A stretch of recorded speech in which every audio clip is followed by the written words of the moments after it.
Bonjour, je vous présente l'extraordinaire, mais vraiment l'extraordinaire Nautilus du capitaine Nemo. Alors, c'est peut-être pas tout à fait le vrai, mais c'est une réplique exceptionnelle qu'a réalisé notre ami Francis décidément.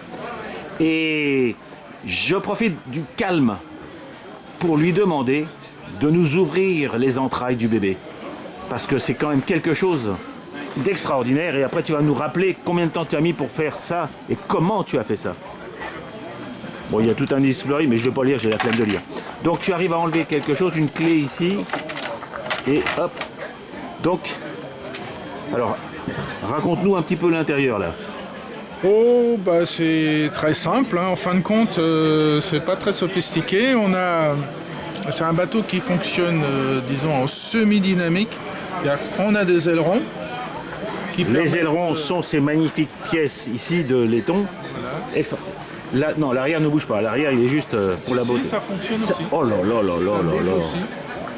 Alors on a la direction, la propulsion électrique, moteur de ventilateur de voiture, ah oui, pour propulser tout ça, les ailerons. Ah oui, il est pas refroidi, non, il n'y a pas besoin de toute façon. Non, non. Une réserve d'air et d'eau, tout bêtement. Un récipient plastique qui te permet de faire les descentes montées. Voilà, qui me permettent. Voilà, c'est en semi-dynamique, c'est-à-dire qu'on ne peut pas plonger en statique. En total statique, d'accord. Non. Mais il y a quand même une pompe ou pas quand même? Il y a une pompe. Il y a une petite pompe quand même, d'accord. Il y a une pompe aussi. Voilà. Alors, rappelle-moi, combien de temps de travail? Alors, environ 1500 heures. 1500 Parce que quand je l'ai fait, il n'y avait pas de plan.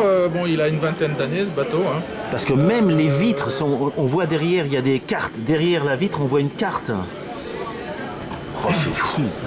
Alors, c'est ce qui a déterminé la dimension du bateau. C'est des lentilles de lunettes astronomiques.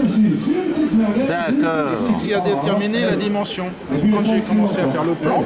Par rapport à la lunette astronomique. Voilà. Voilà, et bon...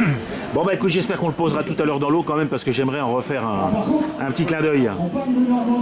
Merci amis et au revoir les amis.